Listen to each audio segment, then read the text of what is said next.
많은 분들이 자산을 꾸준히 늘려왔는데도 여전히 불안함을 느끼고 계십니다. 왜 그럴까요? 우리는 오랫동안 자산을 쌓는 것에 집중해 왔습니다. 더 많이 벌고 더 많이 저축하고 꾸준히 투자해서 자산의 규모를 키우는 것, 그것이 오랫동안 자산 관리의 가장 기본적인 전략이었습니다. 특히 지금의 40대와 50대, 그리고 은퇴를 준비하고 있거나 이미 은퇴를 경험하고 있는 60대 세대에게는 이 축적 중심의 전략이 실제로 매우 효과적이었던 시기가 있었습니다.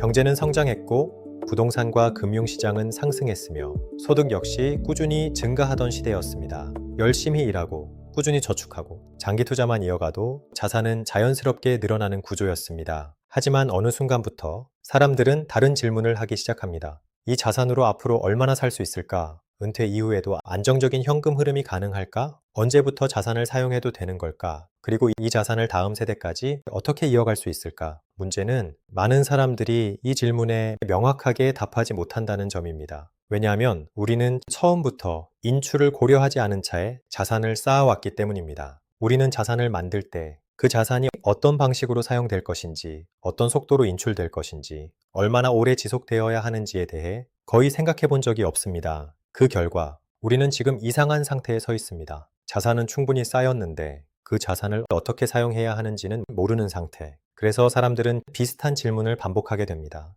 이 자산으로 나는 얼마나 살 수 있는가? 이 속도로 사용해도 괜찮은가? 지금 써도 되는가? 아니면 더 기다려야 하는가? 이 질문에 답하지 못하는 한 자산의 크기는 더 이상 안정감을 제공하지 못합니다. 이제 우리는 출발점을 다시 생각해야 합니다. 앞으로의 자산 관리는 더 이상 얼마를 모을 것인가에서 시작되지 않습니다. 오히려 이 질문에서 시작되어야 합니다. 나는 평생 얼마를 사용할 것인가? 그리고 바로 그 지점에서 자산 관리의 패러다임은 완전히 달라지기 시작합니다. 우리는 오랫동안 자산을 만드는 방법에 대해서는 배워왔습니다. 어떻게 더 많이 벌 것인가? 어떻게 더 빨리 모을 것인가? 어떻게 더 높은 수익률을 만들 것인가? 실제로 한국은행 자료에 따르면 국내 가계 금융자산 규모는 지속적으로 증가해왔고 개인 투자자 수 역시 코로나 이후 급격히 늘어났습니다. 하지만 정작 그 자산을 어떻게 사용할 것인가에 대해서는 거의 배우지 못했습니다. 바로 이 지점에서 지금 우리가 느끼는 불안이 시작됩니다. 통계청에 따르면 한국인의 기대 수명은 이미 83세를 넘어섰고 65세 이상 인구 비중은 빠르게 증가하고 있습니다. 문제는 단순히 오래 사는 것이 아닙니다. 은퇴 이후의 삶이 20년, 30년 이상 이어질 가능성이 높아졌다는 것입니다. 그런데 많은 사람들은 은퇴 이후의 문제를 언제 은퇴할 것인가의 문제로 이해합니다. 언제 일을 그만둘 것인가? 언제부터 연금을 받을 것인가? 언제 자산을 인출할 것인가? 하지만 실제 불안의 핵심은 다른 곳에 있습니다. 국민연금연구원 조사에 따르면 은퇴 세대의 가장 큰 걱정은 생활비 부족과 의료비 증가였습니다. 즉 사람들은 지금 수익률 자체보다 현재 자산으로 삶이 얼마나 오래 유지될 수 있는가를 더 불안해하고 있는 것입니다. 그런데 우리는 지금까지 자산을 만들 때 그 자산이 어떤 속도로 사용될 것인지, 몇 년 동안 지속되어야 하는지, 시장 하락이 와도 유지 가능한지에 대해 거의 설계하지 않았습니다. 그 결과 많은 사람들은 자산은 충분히 있는데도 쉽게 돈을 쓰지 못합니다. 그래서 반복해서 묻게 됩니다. 지금 사용해도 괜찮은가? 이 속도로 인출해도 되는가? 내 자산은 얼마나 버틸 수 있는가? 그리고 이 질문에 답하지 못하는 순간 자산의 크기는 더 이상 안정감을 주지 못하게 됩니다. 왜냐하면 안정감은 자산의 숫자에서 나오는 것이 아니라 삶이 지속될 수 있다는 확신에서 나오기 때문입니다. 그래서 앞으로 필요한 것은 더 높은 수익률만을 추구하는 것이 아니라 현금 흐름과 인출 구조, 세금과 지출 구조, 그리고 삶 전체와 연결된 장기적인 자산 구조를 다시 설계하는 것입니다. 그리고 바로 그 지점에서 앞으로의 자산 관리는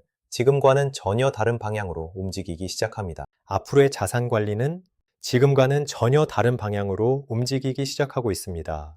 과거의 자산 관리는 얼마나 빠르게 축적할 수 있는가가 핵심이었습니다. 더 많이 벌고 더 높은 수익률을 추구하는 것이 기준이었습니다. 하지만 이제 시대는 바뀌고 있습니다. 한국의 기대 수명은 이미 83세를 넘어섰고 은퇴 이후의 삶은 평균 30년 가까이 이어질 가능성이 높아졌습니다. 문제는 여기서 시작됩니다. 통계청 자료에 따르면 많은 은퇴 가구들이 가장 두려워하는 것은 돈이 부족한 삶보다 자산이 오래 버티지 못하는 상황입니다. 실제로 국민연금연구원의 조사에서도 은퇴 이후 가장 큰 불안 요인으로 생활비 지속 가능성과 의료비 부담이 지속적으로 상위에 나타납니다. 즉 이제 중요한 것은 얼마를 벌고 있는가 보다 현재의 자산으로 얼마나 안정적인 삶이 가능한가, 그리고 그 흐름을 얼마나 오래 유지할 수 있는가가 됩니다. 그래서 자산 관리의 중심도 바뀌기 시작합니다. 과거에는 수익률이 가장 중요한 기준이었다면 앞으로는 변동성을 얼마나 관리할 수 있는가, 현금 흐름이 얼마나 안정적인가, 세금과 인출 구조가 얼마나 효율적인가가 훨씬 더 중요해지게 됩니다. 실제로 글로벌 자산 관리 시장에서도 이 흐름은 이미 나타나고 있습니다. 세계 최대 자산 운용사 중 하나인 블랙락은 최근 보고서에서 은퇴 설계의 핵심이 축적 accumulation에서 incurred accumulation으로 이동하고 있다고 설명했습니다. 또한 글로벌 패밀리 오피스 시장 역시 빠르게 성장하고 있습니다. 단순 투자보다 현금 흐름, 세금, 상속, 가족, 거버넌스를 함께 설계하는 방향으로 부의 관리 방식 자체가 변하고 있는 것입니다. 결국 앞으로의 자산 관리는 얼마를 벌었는가 보다 삶을 얼마나 안정적으로 유지할 수 있는가에 더 가까워지게 됩니다.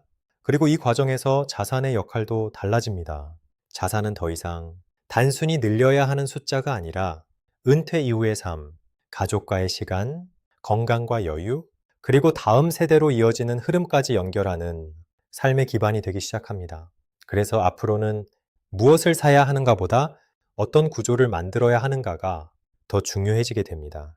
그리고 바로 그 지점에서 장기 자산 관리의 개념은 앞으로 더욱 중요해질 것입니다.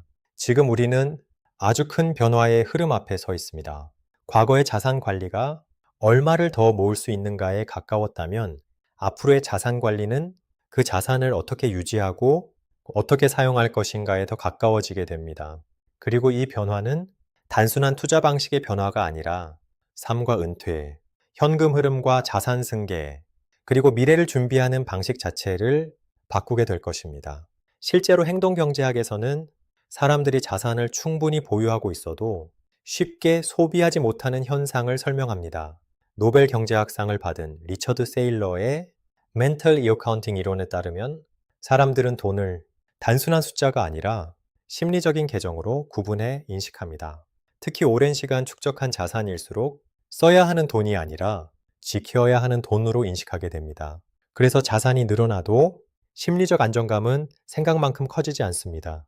오히려 손실 회피 성향이 강해지면서 사람들은 사용보다 보존에 집중하게 됩니다. 실제로 행동재무학 연구에서는 사람들이 같은 금액의 이익보다 손실에서 훨씬 더 큰 불안을 느낀다고 설명합니다. 즉, 자산이 많아질수록 더 자유로워지는 것이 아니라 오히려 더 조심스럽고 더 보수적으로 변할 수 있다는 것입니다.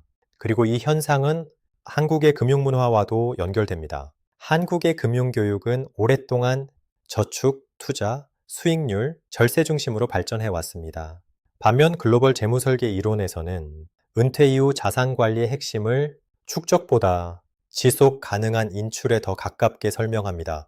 대표적으로 윌리엄 벤겐의 고오펀 룰루 연구는 은퇴 이후 중요한 것은 얼마를 벌었는가 보다 현재 자산에서 얼마를 안정적으로 사용할 수 있는가라고 설명합니다. 이 말은 결국 앞으로의 자산 관리는 단순히 수익률을 높이는 게임이 아니라 변동성을 견디고 현금 흐름을 유지하고 삶 전체를 안정적으로 연결하는 구조로 변하고 있다는 뜻입니다. 앞으로 루센트 웰스에서는 이러한 변화 속에서 실제로 필요한 자산 관리의 구조와 흐름을 조금 더 현실적이고 조금 더 긴 관점에서 함께 이야기해 보려 합니다. 감사합니다.